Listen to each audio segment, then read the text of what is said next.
This is the Wheel of Time Spoilers podcast. So this is chapter 48, Leaning on the Knife, and our symbol is the serpent in the wheel. It's a bad scene. Chapter 48, Leaning on the Knife, and our symbol is the snake and wheel.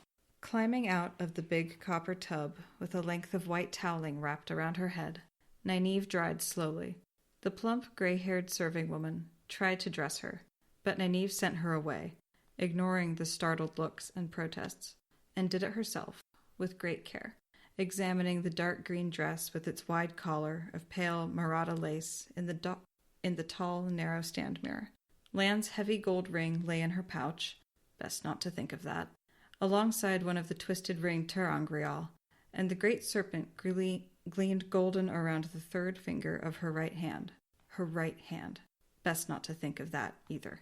The high ceiling was quite pleasantly painted in blue sky and white clouds, and if the furnishings stood on disconcertingly large gilded lion feet, and the slim bedposts and chair legs and everything else vertical had too much fluting and gilding for her taste, it was still a more comfortable room than she had stayed in for some considerable time. A pleasant room, moderately cool. What she was trying to do was calm herself. It did not work, of course. She had felt Saidar being woven. As soon as she stepped from her bedchamber, she saw the ward against eavesdropping Elaine had made and tied off around the sitting room. Brigida and Avienda were already there as well, all of them freshly scrubbed and dressed. Scene set. And this is a moderately sort of, again, we're talking a Mediterranean seaside. Yes. The world is hot, and again, it's supposed to be the middle of winter right now, so it shouldn't be, like, a pleasantly cool breeze should be, like, freezing cold. Well, and this is a part of the world that doesn't see snow. Right. It also means that the houses and such are built to deal with the heat, right? Yeah, lots of natural circulation and ventilation. Tall ceilings, all that kind of stuff. Yeah, the buildings are painted white, right, to shed, to reflect heat rather than absorbing it. Lots of windows, lots of the grating to allow them to have open windows and privacy at the same time. And Nynaeve is pretty pissed because the Aes Sedai who were already in the palace are basically like, yeah, you're just a child. Well, let's talk to the real Aes Sedai. Yeah, they're like, okay, you go sit in the corner until we have time to indulge your delusions of grandeur. And that is definitely a theme among this group until they stand up and sort of say, listen, we have the authority we were granted by the Amyrlin seat. And it's a very wise way to stand up and claim power from these groups. Is like, you have to claim it.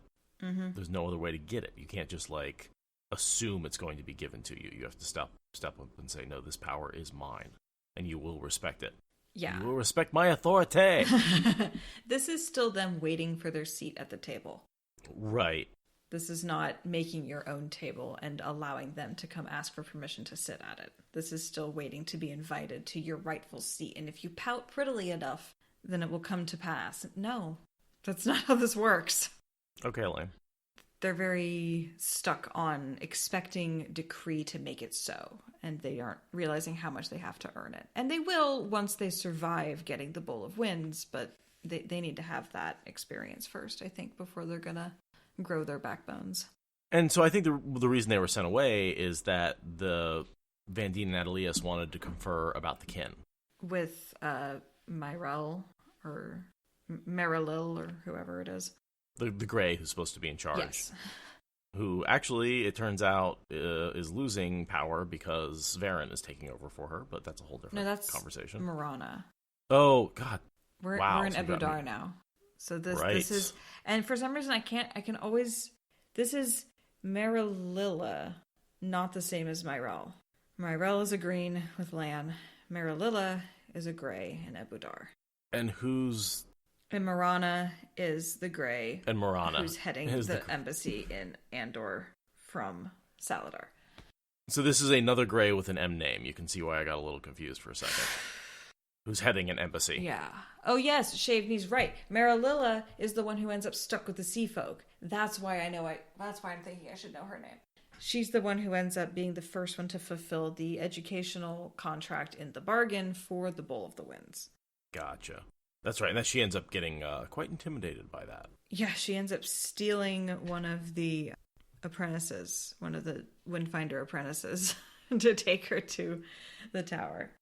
Talon. That's right. Yeah, Talon. That doesn't go very well. I actually don't remember what happens to them. Marana probably dies in the last battle because she's an Aes Sedai. They don't get hauled back, and Keith is saying that it's never even resolved. So maybe they're just like caught on the road while the whole last battle is going down, and they arrive at the tower like right as everything is coming together, or just fall into the background. I don't know. But yes, the Sea Folk do keep yelling at Elaine about it for a long time because they've lost both Marililla, and Talon.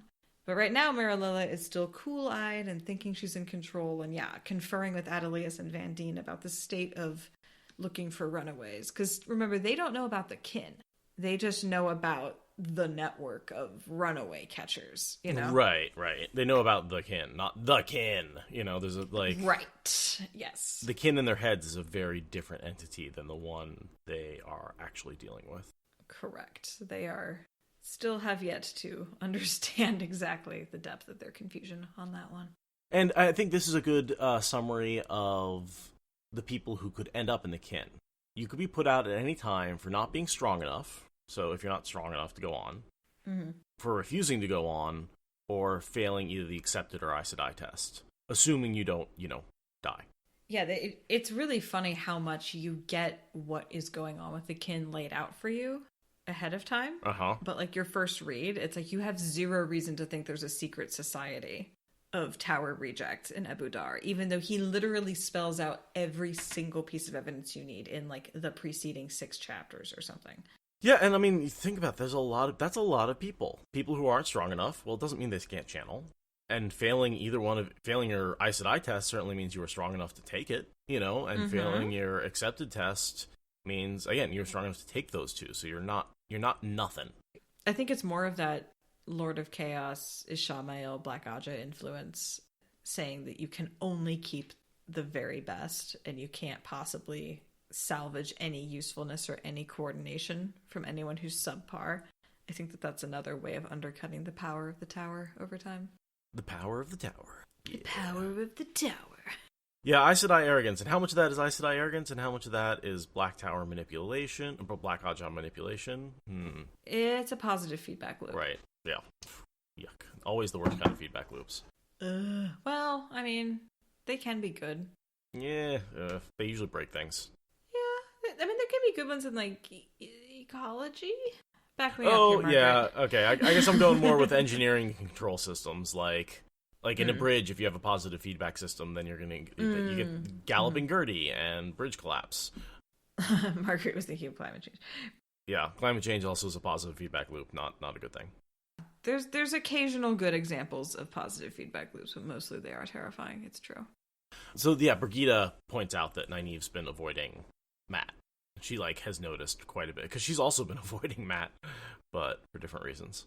Yeah, the next thing I have is the offhanded internal thought that Nynaeve has about how Egwene now knows and has leveled with Brigida. Brigida has read Egwene in on what Egwene already knows. Oh, where is that? I missed that. Oh yeah, it's here. It's Oh, no, yeah, there it is. Nynaeve wished she had been there to see her admit to Egwene what Egwene already knew. Egwene had grown impressively forceful in her time with the Aiel, and put up with little she considered nonsense. Brigida had actually come back looking chastened. That's such an offhanded comment. I think I've never noticed that before. I was always like, at some point Egwene must learn, but I don't think we see it, and certainly off screen. But, good catch. Thank you for catching that one. My eyes went right over it when I was reading. Yeah, it's so offhanded, but Brigida had actually come back looking chastened. Brigida is definitely... But I can see where Egwene has a point. Like, you have a secret. You knew I had the secret. You could be helping us. No, I completely agree. Brigida is being such a closed-minded, stubborn, narrow-visioned person. And Egwene is like, no, you are a tool, and I need to know that. I so appreciate that Egwene dressed her down. Because, Brigida backs down to no one. So the fact that she came back chastened means that she knows she was in the wrong. Because she, accepted being absolutely skinned alive by Egwene. I also love the contrast that you have Brigitte, who might just be the oldest person on the planet right now, just because she has memories from so many different lives, and Egwene, who's this upstart 18-year-old chastening her, and just like how effective that is. Yeah. You're like, listen to the youth, boomers. From the mouths of babes. From the mouth of babes. Exactly. Sometimes it takes a young, fresh eyes to see the solution to the problem that's been right in front of everybody else this whole time. Basically, Egwene is AOC. Yeah, that's the analogy I was making, basically. That's what I was going for. Even two people on their own side. Does that make Suan Pelosi? Sure, We'll go with that. we'll go with that. That works for me. And so we get from her perspective that Matt threatened me, which is why she's avoiding him, which isn't strictly true. He did say, I'm going to get you back for kicking me. Mm-hmm. And so she's, like, blown this up in her head as he's going to, like, take this, like, massive revenge and, like, physically hurt her. Right. When it's like, yeah, but you're the one who kicked him in the first place. And he's not actually thinking that, so, like, No. bad read. Totally. But yeah, she's definitely blown it out of proportion in her own mind, which, like, I only recognize because I am an expert in doing it myself. I see it as shame. That she realizes Yeah. that she should not have kicked him, that it was the wrong thing for her to be doing, and she feels shame about it, and so she's basically avoiding him to avoid the shame. Yeah, I'm totally nodding. She wouldn't be making a big deal out of this if she felt like she did the right thing. Right. But yeah, Elaine's just like, can we stop thinking about Matt because he's the least important part of this trip? And it's just like, Yeah.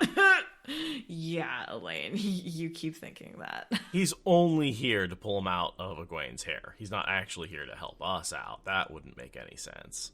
Yeah, and this chapter ends with the whole, like, we're going to be out of here in 10 days. Yeah. Which is like, it would have been 10 days if you had actually considered Matt as an asset rather than a pain in the ass. And wasn't it only, wasn't last chapter Wandering Woman? Mm-hmm.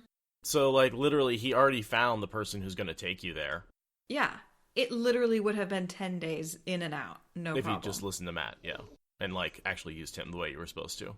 Instead, they just dismissed him and treated him like an attachment to what they were doing rather than as a Taviran who, like, has agency. This is also where we get the line that Vandene and Adelius were the ones who were doing the channeling at Matt, not Egwene and Elaine.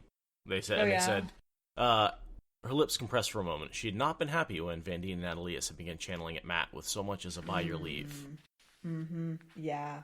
And it's like, on the one hand, maybe be annoyed on Matt's behalf, not because they poached on your turf, but also thank you for at least recognizing that that was rude.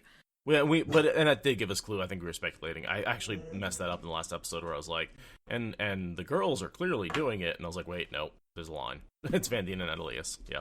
Yeah, because they can get away with it because Matt can't tell who's channeling. He can just tell that somebody is. Saves his bacon with Halima. True. They talk about getting Ebu Dar dresses for all of them, and Those deep necklines. Yeah. Stout Two Rivers wool is good enough for you, is it, Nynaeve? I don't think and so. And it's not even the deep necklines; it's the oval cutout. Mm-hmm. Which is, like, honestly, like, of all the styles in Wheel of Time, that's the one I really would love to, like, make myself a costume of. It's, like, so dope. So ornate. The princess sleeves and the cutout. Oh my god, it'd be so great. I think the female Ebu Dari costume with the knife, the various knives, and the cutout could be very distinctive in style. Mm-hmm. I do have questions about having a knife where the point is going up at your neck. I have serious questions about the whole hilt down in the cleavage, and that means the point is going up towards your neck. It's sheath. Yes, it's in a sheath, but still, I feel like it should go the other way. Because then you can reach up and just grab the hilt and yank it out of the sheath, and it's in your hand. Oh, right, because you're supposed to stab your husband over any random slight. I forgot. Mm-hmm. I mean, I'm going to come back to the fact that it's the culture of the city, and it's written to be extreme in that direction. I'm just saying, I'm way too clumsy to be trusted with this kind of jewelry. Maybe we give you one with a blunted edge. Yeah, can I just have, like, the butter knife version? And I wanted to talk a little bit about what the stones mean, just that, like, in particular, if you have someone who refused a battle, like, or didn't die in a battle, they are shamed. Oh my god, that's so intense. Yeah. Ugh. They're removed from the family and disowned. Like, you have to be willing to commit homicide or risk disfigurement or death, or else you will be just shunned from your family. Like, that is so hardcore. Mm-hmm. Like, what the hell does that do to your family relationships when there is that much of a all or nothing attitude looming over every single relationship? And the most honorable thing you can do is die in a duel. Ugh. Mm-hmm. Ugh. Men's lives are cheap in this city. And women's, apparently. More so the men's, but yes. Mm-hmm. That's fair. But, like, they're very non-discriminating on who can get killed. Mm-hmm. And, but also don't forget, they have probably the most extensive network of healers of any city in the world. Probably even more than Tar Valon. That's fair. Because the Yellow Sisters aren't really that active. And they have thousands of kin in and out of the city wandering around. So, my only guess is part of the reason that they're able to sustain the extensive stabbage is that if it doesn't kill you right away, chances are you can actually get healed. So they can then develop a culture of, exactly. Well, it's okay if I get stabbed, because all I have to do is make sure that a wise woman was called to the attention of my flamboyant fight before the stabbing. Exactly. Presence of the wise ones and the extensive network of healers has actually led to the network, the culture of knife fights and fighting. Because the kin has been there for many iterations of the city, right? I feel like we get a history lesson at some point that says that they have been there since before Abu Dar was Abu Dar. I think we get that history lesson at some point. Mm-hmm. So they definitely have been able to influence the development of the culture as it currently exists. Oh, that is such a trip. Whether or not that was their intention or not, but yeah. Well, yeah, for sure. I think it was just their survival. And, I mean, you know how healers are? They don't stop and think about the long-term historical implications. They're just like, I have to heal people. But that's also why women are so much more respected in the city. If the city has been filled with powerful female channelers and you don't know who they are, if you piss off the wrong woman, you've pissed off a female channeler. And I'm guessing in the same way that, like, in the world, male channelers aren't respected because they go insane and mad, that there's this, like, these channelers aren't bound by oaths. And nobody knows they're channelers, but they just know that they need to accord them a lot of respect. Exactly. Yeah, they're women of respect, and if you fuck with them, bad things happen to you. Or at least no good things will happen to you, and that's much the same thing in a city as rough as Abu Dar. Right. Imagine if you get in a fight and no one will heal you. Right, yeah. And they'll heal your opponent. Like, he can take a couple of cuts just to get in close and not worry about it. Yeah? Oh, that's so interesting that something so helpful and so good could be potentially the basis of why Abu Dar has such a reputation. Mm-hmm. Based in reality, Yeah, that you find that with a weak ruler who has very little power outside of her palace, and you essentially have anarchy in the streets. Stabby in the sheets. This isn't the Golem. He doesn't come in until a little later. Yeah. Next book. I want to point out we've got Jacob Carradine. He's here. We see him. Yep, he's been summoned. He's been here for a few months, is what we learn. Mm-hmm. And at this point, I mean, his family has got to be, like, pretty much mostly dead. I think that, is it the next time we see him that he's offering up random other family members? Is that the next time we see him? And that's also, like, when he sees Matt and gets visions and Noel shows up. And yeah, so yeah, most of his family's dead at this point. And then he gets protection from Moradin. Or from one of the Forsaken. Liandrin, that's right. Yeah, and Liandrin's the only reason that he's not immediately killed. And then they both get taken into Millie Skane. Yes, eventually Millie Skane is given, but I think that's after Moradin takes over. Yeah, but I don't think Moradin ever directly controls Carradine. No, but he controls Millie Skane, and she fair, and she kills him. Yeah. With what? No, with Brandy. Brandy, yeah, she puts him in a barrel of brandy. Poor Jacob has had enough brandy. It's one of those really, like, horrific, like, horror scenes. Like, this scene alone is just, nightmare fuel. Yeah, Sheed News, you're right. Yeah, he mentions his sister specifically next. Like, the Myrddraal shows up. So he sees Matt, and he gets a whole bunch of visions from the Dark Friend Social. They come bursting into his head, and he turns around going, whoa, that was weird. He's talking to Millie Skane at the time. Mm-hmm. He's talking to her. He looks out the window, sees Matt, gets the visions in his head, turns around to address Millie, and then Shaidar Haran shows up and freezes time. Right. And talks to him. Well, I don't think freezes time freezes Millie Skane. You're correct. And talks to him, and he offers up his sister, because apparently his sister hasn't died yet, although many other of his family members have died yet. It's been many months that he hasn't killed the Dragon Reborn. How do they describe him? Sweat covered his face, but he ignored it as he ignored them. Because he's fucking pissed. And it's a hot environment. I'm guessing he's terrified, because he's supposed to be hunting down Rand, and he's like, this is bad. I've been sent to Abu Dar, and Rand's up in, like, Camelin. Yeah, he has no ability to kill Rand from down here. But he also will be killed by Pedro Nile if he does kill Rand. Right. Remember, that's the vise he's in. But he's less afraid of Pedro Nile. He's like, I'm more worried. Although, you know. No, he considers himself between a rock and a hard place, because he's going to die either way. But but Shaidar Haran can be put off longer because he can keep putting family members in between him and the end. From his point of view, there's a point where he says the threat of Nile pales in comparison to the threat from the Myrddraal. Right, but the Myrddraal can be put off. Hmm. Whereas Nile, Can't really be. Yeah. But yeah, that scene where he's like, I have a sister. It's like, you're the worst. So then in comes Tylan. We get to meet her for the first time. Well, first in comes a serving maid to take them to Tylan. And there's that whole thing about, I came for the 3 Aes Sedai. Because the Aes Sedai, the other Aes Sedai, just lumped Aviendha in with Nynaeve and Elaine. Because they think that lowly of them. That they're just like, the 3 over there. And there's this whole protocol fluffing ruffled feather thing.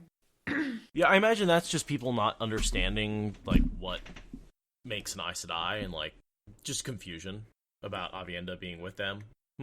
It's interesting because Queen Tylan wishes to see the 3 Aes Sedai. I was directed to this apartment. But yeah, the Aes Sedai couldn't have directly said, go get the 3 Aes Sedai. But they let Tylan they left it to Tylan to think that Aviendha was on a level with Nynaeve and Elaine, which diminishes Nynaeve and Elaine's position with respect to the other Aes Sedai. But I'm thinking the information didn't come from the Aes Sedai. Really? Yeah, they're not going to tell her shit. She's got her own spies. And her spies reported that Nynaeve and Elaine are not being accepted as... No, that her spies said, oh, there are these 3 new Aes Sedai who showed up. And they just don't know any better because they don't understand the difference between... There's 3 new women who can channel. Like, why aren't they all Aes Sedai? Huh. Like, Aviendha can channel, Okay. right? And people don't understand the difference between... Like, they call all women who can channel Aes Sedai. And she's like, wait, she's, there's so many... And she showed up with them, and... I hadn't thought of that. Like, I think it's just Tylan getting, like, some misinformation from her own spies. Nothing to do with the other Aes Sedai. That makes so much more sense. So much more sense. Thank you for making way more sense than whatever bullshit I was just spouting. The other way to think about it is the Aes Sedai don't think these 2 girls are Aes Sedai. And so they're saying, oh, those 3 girls who showed up. Yeah. In their own heads, I'm sure they group them together. Yeah, it doesn't make sense for them to be undercutting the authority of Aes Sedai that directly. Right. It makes way more sense that Tylan has her own spies and is using that to just have that extra edge because Aes Sedai are tricksome, my precious. Mm-hmm. That makes so much more sense, and I never thought of it until you pointed it out. Spies, Aradia. It's always more spies. And I mean, they're in her palace. It's not like she needs spies to be like, oh, there's X number of people who showed up. But still, I mean, the whole calling them Aes Sedai specifically thing, you're right, that's way more likely to be accidental information rather than direct misinformation. But you're right, it is a little bit of an offbeat, where it's like, oh, like we don't really get an explanation for why she thinks Aviendha is an Aes Sedai. No one admits to misleading her about that. No, I think it's just a rumors fade to myth type situation. In the course of like 10 minutes as the information Exactly. is passed across 7 different servants. We get an official age for Nynaeve at 26, which means she was 25 Yes. when she left the 2 Rivers. Right, because now we go in to see Tylan. Yes. We get led in to see Tylan in all of her buxom, older, queenly glory. Within, 30 seconds, Nynaeve is snapping about how old she is, because it's Nynaeve. The description of Tylan is long, and RJ has a type. Involves a lot of lace.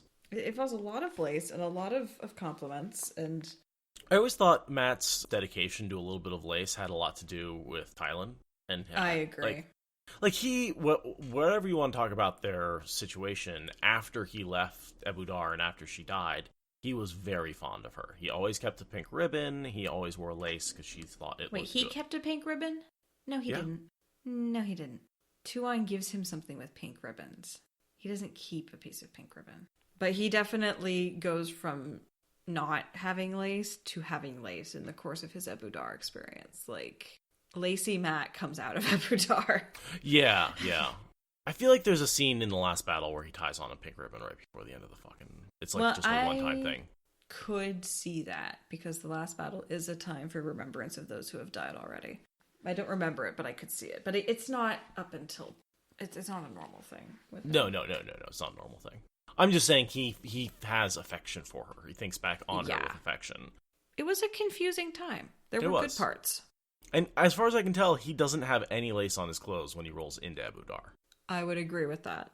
I was actually looking out for it a bit over the last several chapters. Like, is he wearing lace? Because he's got nicer clothes and he's got like gilt work on his, furniture.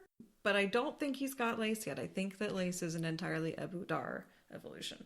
But yeah, Tylan's blue silk dress was certainly nothing anyone could wear fighting for a duel, with falls of snowy lace that would nearly hide her fingers if she lowered her hands.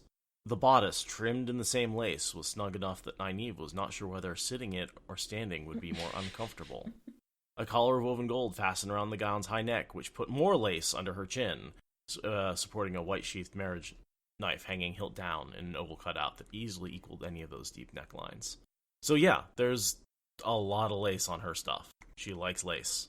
And the other thing about her that we should definitely note is the scars on her cheeks, because this woman has fought. She has fought duels, yeah.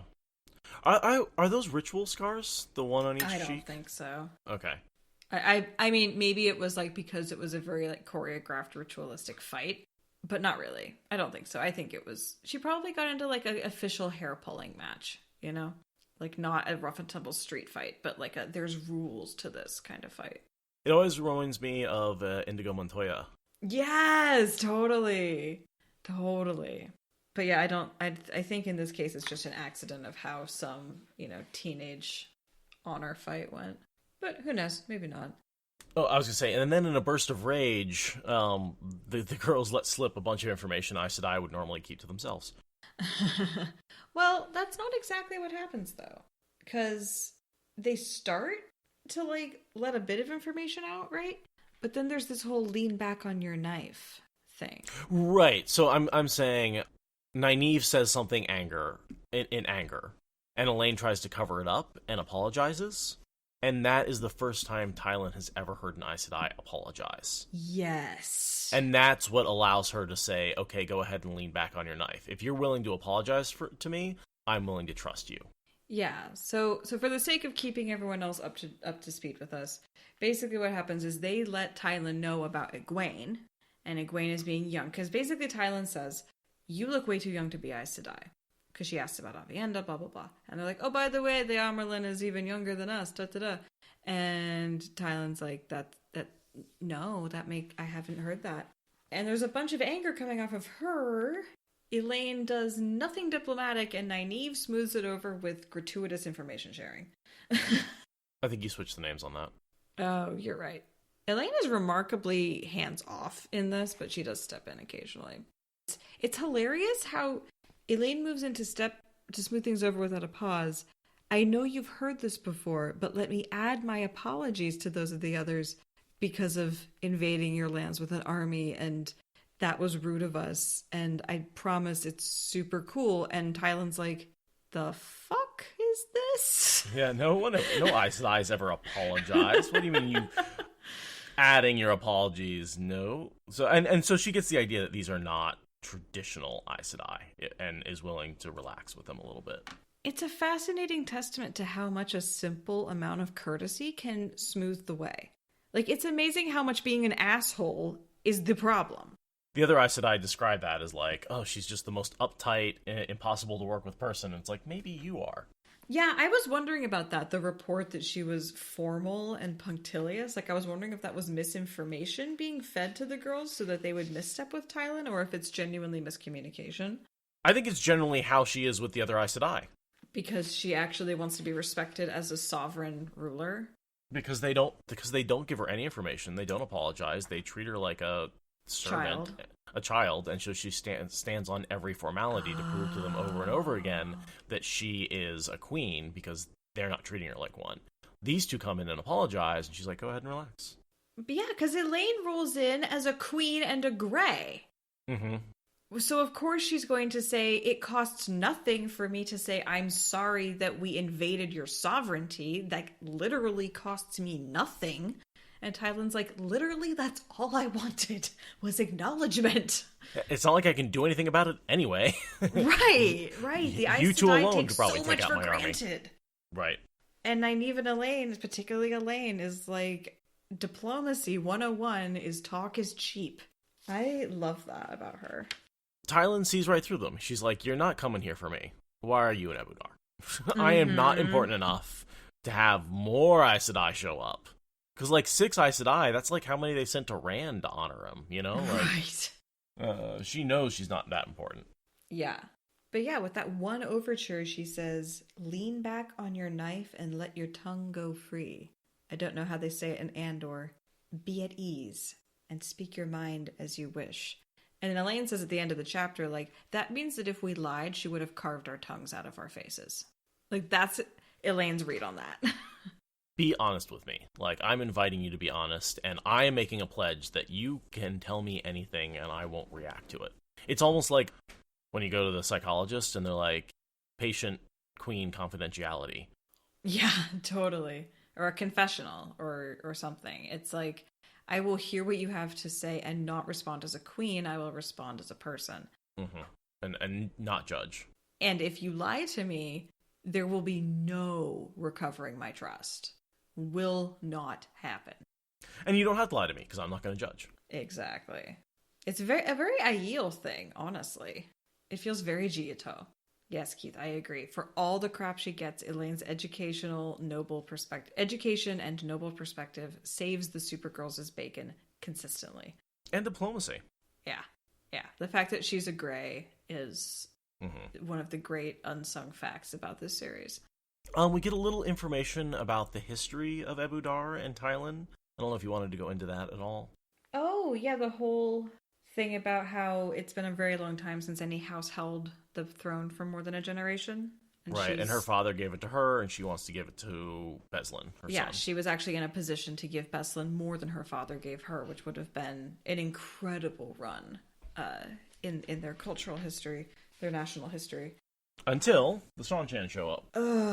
Well, even the news of the Dragon Reborn started to scuttle her plans. That's what she's saying here, is that I thought I was going to be able to give Beslan more than my father gave me, and now I have to let fucking Jacob Carradine walk around like he's not part of an organization that massacred my people, and so on and so forth. And that's just from news of the dragon. Right. The Stone of Tyr and Kalandor changed everything. Yeah, that's not an army. That is news.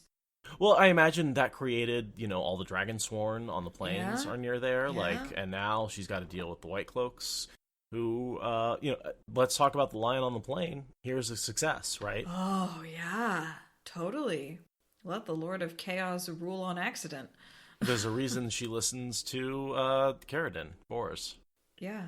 No, you're totally right, because he's working on that strategy, by the by.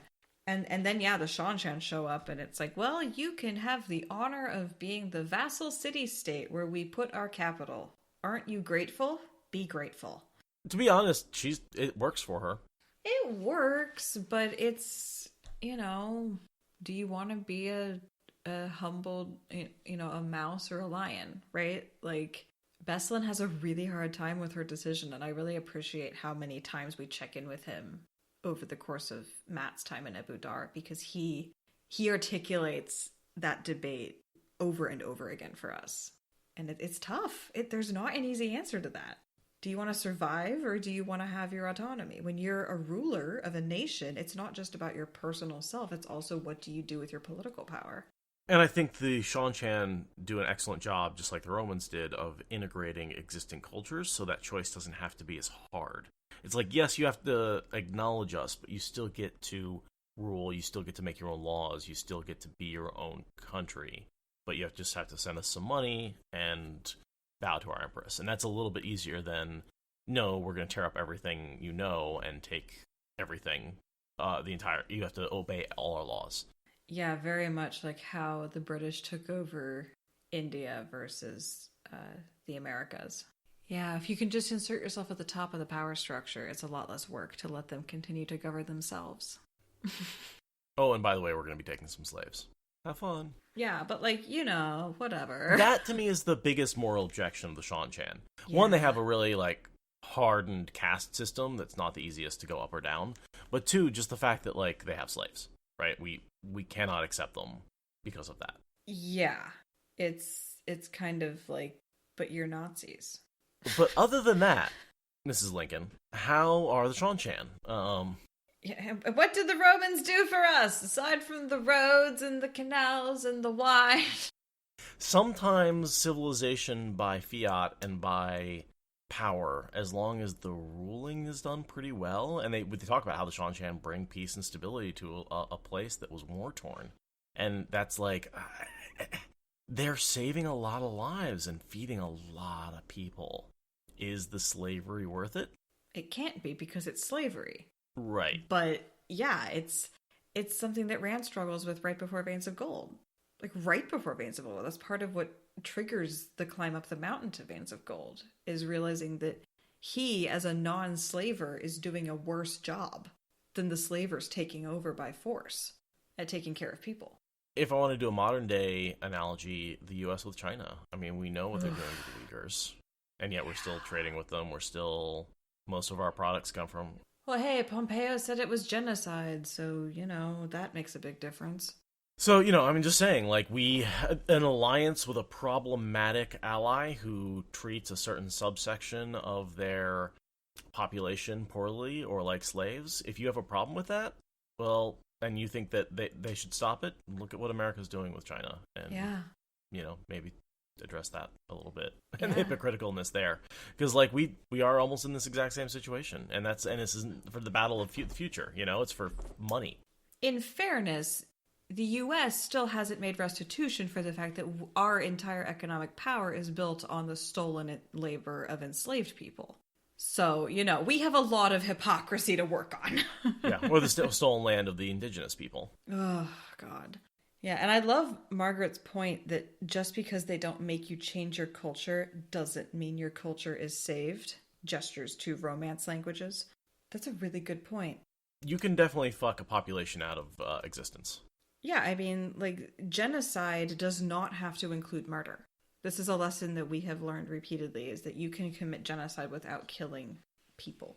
And also Margaret's question, is the Seanchan chattel slavery more or more in the Roman Viking kind of slavery? I would say chattel slavery, because in Seanchan it's hereditary and you can't buy your way out of it.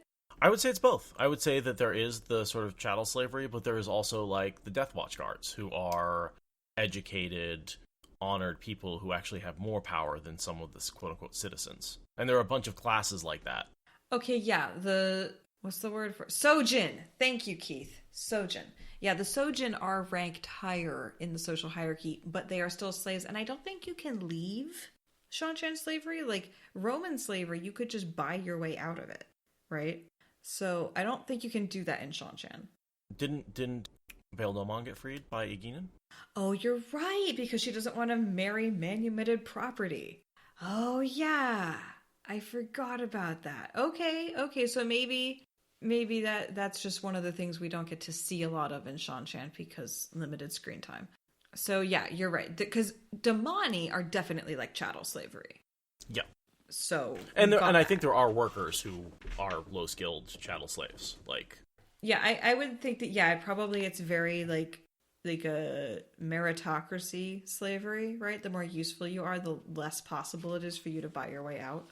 The Empire's like, no, you need to stay. And like, we don't know what's going on with the gardeners and the Death Watch guards. We don't get much of a hint of what's going on with why they are so devoted to the Empress. There's a lot of nuance that is in a dusty box in RJ's studio that we're never going to see. Yeah, I mean, the gardeners are not slaves, right? They were not owned. They are in some sort of agreement. But they also work deeply with people who are owned to take care of the Empress in the same way. It's like, what's going on there?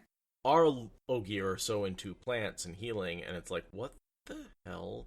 What convinced these Ogier that possibly the Empress's throne may be a compulsion device? It is in my headcanon. Yeah. And that would definitely maybe explain why the Ogier got involved with the Imperial everything. Or Keith is saying maybe it's because they killed all the shadow on the continent and they're into that, which is fair. Ogier seem to be pretty universally not able to be shadow creatures, so I can see allegiance coming from that. I love how hard it is to feel comfortable with how I feel about them. I love that about them. They will never be a comfortable thing to contemplate, and that's a delight, which is a weird thing to say, but, you know. We're all here together being nerds, so I assume you all share my feelings. Yeah. They're a complex, flawed society that did a lot of good, you know? And, like, it's hard to say this society is flawed, but at the same time, maybe it's better than what was there before, which was complete chaos. Slavery is a necessary evil? Are we making that argument? No, not at all. But that... No. I am not saying that slavery is necessary for Seanchan to exist, but that a Seanchan with slavery might be better than the complete chaos that was there before. Yeah, and I mean, we never see what the Land of Madmen has going on, but that's apparently a whole world of chaos beyond Seanchan. So, better for whom and how? Well, I was mostly thinking about the people who were starving to death, which was all of them. Starving to death is a really bad thing. It's a really bad thing. Like, at the end of the day, that's not a good outcome. And endless war.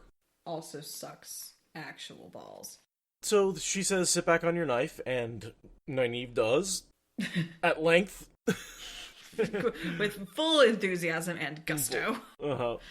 You take me at my word. I said let your tongue go free, and... whew.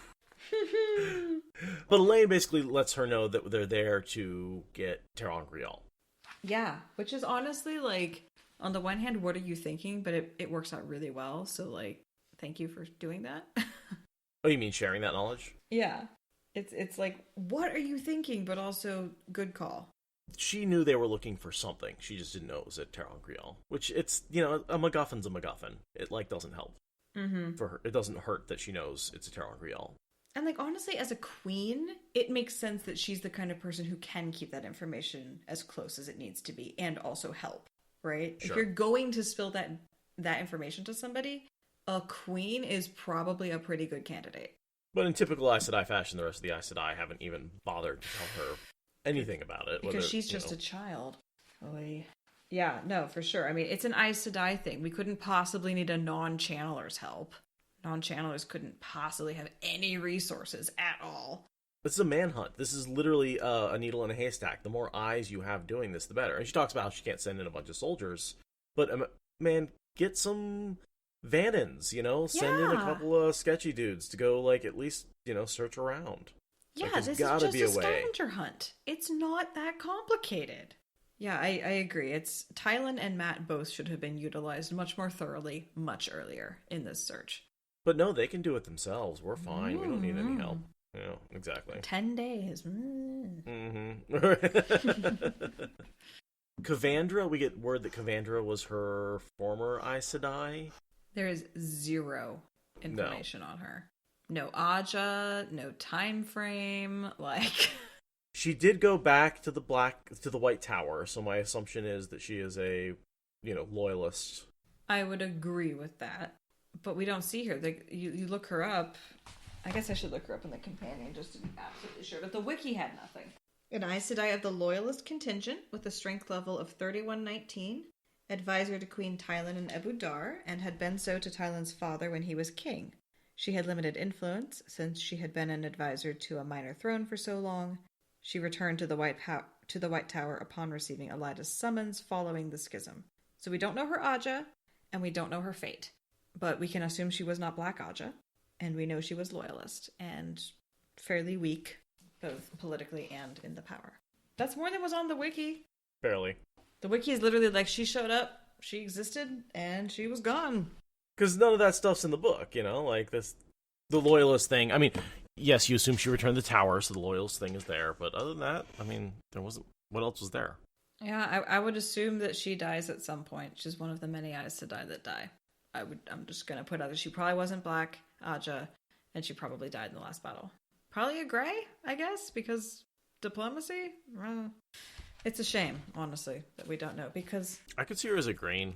It's a shame that Tylan, who has such an influence on both the Aes Sedai in particular and in the plot in general, her Aes Sedai doesn't get given any more credit, We don't get a lot from Aes Sedai advisors, even though supposedly they all have one. Anura, honestly, I feel like is our one Aes Sedai advisor character that really gets fleshed out. Elida, of course. Well, Elida, yeah, but Anura, we actually see the relationship with her ruler a lot more. Yeah, because we don't even get the relationship between Elida and Morghese really fleshed out that much. No, just a couple of flashback scenes, basically. Knowing the two of their personalities, I'm surprised they didn't butt heads more often. Yeah, seriously. Elida was probably really good at masking her true personality. Yeah, she's probably very Aes Sedai around Morghese. And Morghese really likes formality and correctness, which makes it easy for someone like Elida to just mask her way into that and just be what Morghese needs. But Anura and Berylane, you actually see what that relationship might look like. And then she burns herself out, and that's really sad. So Beslan is brought in, a soft-spoken youth. He's not, what is he, 18, 19? Yeah, he's basically Elaine's age. Oh, he's so young. Yeah, I love that they're like, oh, this young boy, and it's like, no, he's probably killed people by now. He definitely kills people by the next time we've seen him. No, I'm certain he's fought in duels. I think that we can tell from her sheath, actually. Oh yeah, and literally there's a scene where he walks in and be like, I killed somebody, and it's going to be such a logistical nightmare. Oh, the paperwork. Mm-hmm. It's like, oh my god. But yeah, but I mean, also men mature later than women, so obviously he's a youth even though he's Elaine's age. Blah blah blah. He does have some maturing to do. He matures really fast once the Seanchan show up and take over, and watching his mother bend to them. He grows up quickly. I mean, he kind of goes from a spoiled child who kind of can get whatever he wants and doesn't really have to pay the consequences for his actions to someone who really is paying consequences for his actions. Yeah, and then he makes the decision to make an alliance with the Seanchan. Remember, Tuon gives him that choice of I will execute you with full honors and give you all the martyrdom political power you want, if you want. Or you can be my ally. I think that's when he grows up. Well, I think he grows up in trying to build a resistance to them and having it not work. And then she offers him that choice. And he's like, my maturity leads me to capitulate. Damn it. I that's what I think. Because, I mean, Tom, like Keith is saying, Tom helps him, right? When he's trying to create resistance and he's trying to get armed, guerrilla warfare and distractions and all this stuff. Tom's helping. So I think he imparts a lot of wisdom to Beslan. I wouldn't so much say helping as so much mitigating and directing. Beslan's going to do it anyway, and Tom's like, okay, here's how you don't get yourself killed. That's what I meant. Yeah, he was trying to shepherd Beslan into not a suicidal direction with that. Right. Yeah, let me just, give you the highlight reel of my time in the Game of Houses and how you need to play this. And that led Beslan, because he's an intelligent person, to realize that he needed to be smart about that and capitulate, which is, he made an alliance with slavers. Again, I go back to the China-America analogy. So do we all. Yep, it's true. So they tell Tylan that the bowl is in the Riad, and she's like, that's a dangerous place. He's like, this Riad may be dangerous, but I cannot think it is any more dangerous than Tanchico, and then we won't have the Black Aja to worry about. literally exactly the same thing as what happened in Tenchiko. Yeah. It's literally that ever again. Gonna mess you up. It's so funny how it's like Leandrin thinks like, well, at least they aren't here to mess everything up, and they're thinking, well, at least Leandrin's not here to mess everything up, and then it's literally Tanny and Tenchiko all over again. Yeah, absolutely. And so yeah, I wager in 10 days we will have the bowl. I will know what makes Matt's ter'angreal do what it should not be able to do, and we'll be on our way to join Egwene, with him knuckling his forehead as fast as Master Vannon. And Vandine and Adelius will be left sitting here with Myrelle and Teslin trying to puzzle out what happened. You should have knocked on wood, because that came out of back to bite you in the butt. Nynaeve could not help it. She laughed out loud. A lanky serving man, shifting a large vase of golden porcelain, stared at her, and she stuck her tongue out at him. He nearly dropped the vase. I won't take that wager, except about Matt. 10 days it is. Nynaeve, you are so silly.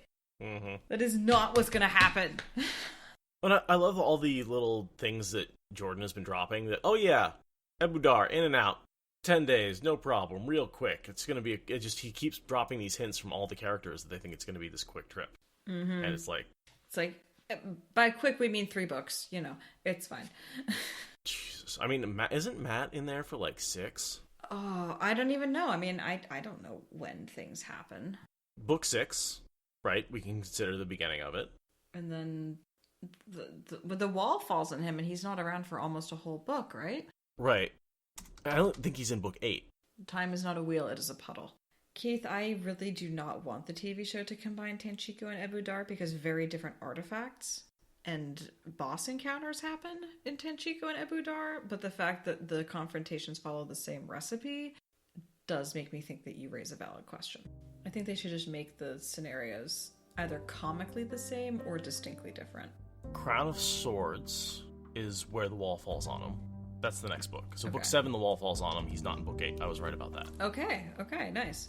And then in book 9, he leaves. So 6, 7, 8, 9. So four books in Ebu Dar.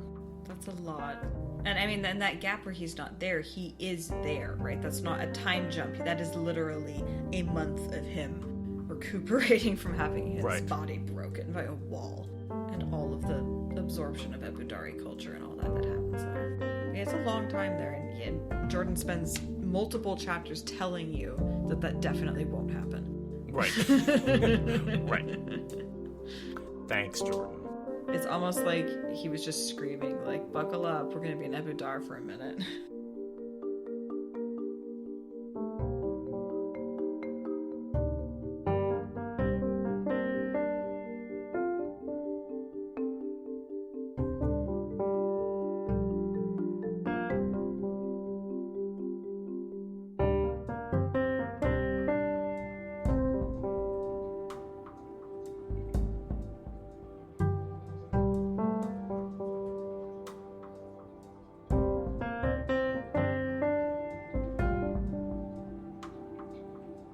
Super Sky, like, yes, I have gone to large concerts, and I have gone to many concerts where I forgot that you're supposed to wear earplugs at concerts. I've even been to concerts that were clearly made far too loud for the venue they were in without earplugs. And definitely the ringing in my ears lasted for a day or two after that. So I definitely have gotten some concert ear damage. My warder has playing with gunpowder concussive ear damage, and my dad one time took drugs the wrong way and ended up with permanent tinnitus as a result. So, I feel like I've done fairly well for myself. My parents growing up were audiologists, so my dad literally works with people with tinnitus, or as he called it, tinnitus. Both pronunciations are correct, but I grew up with tinnitus. Gotcha. My mother was in pediatric audiology, so she put cochlear implants, or she turned on cochlear implants for children. And so, yeah, I grew up with two parents who were paranoid. They're like, do not, wear headphones everywhere you go, and, protect your hearing and all that kind of stuff. And, I took it to heart, because, yeah. Mm-hmm. I want to be able to hear. I like hearing. Yeah. Yeah, and then there's, my mom is a musician with perfect pitch and all this, really intense hearing ability, but then she also, gets super overloaded with sound and will, put on as much hearing protection as she can so that way the world is silent on purpose. So, but yeah, my parents are both really into music, but my dad and I both have a tendency to forget to wear earplugs when we go to concerts. That's not great. But when concerts are a thing again, I swear, now that I'm in my 30s, I will remember to wear earplugs.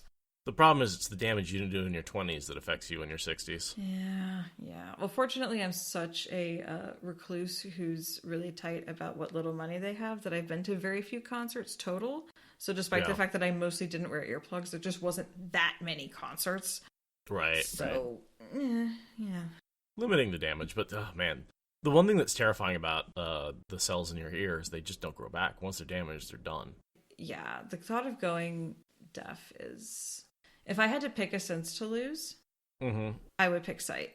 I feel like I would be more blind and lost feeling if I couldn't hear, because hearing is 3-dimensional, whereas, seeing is very straightforward.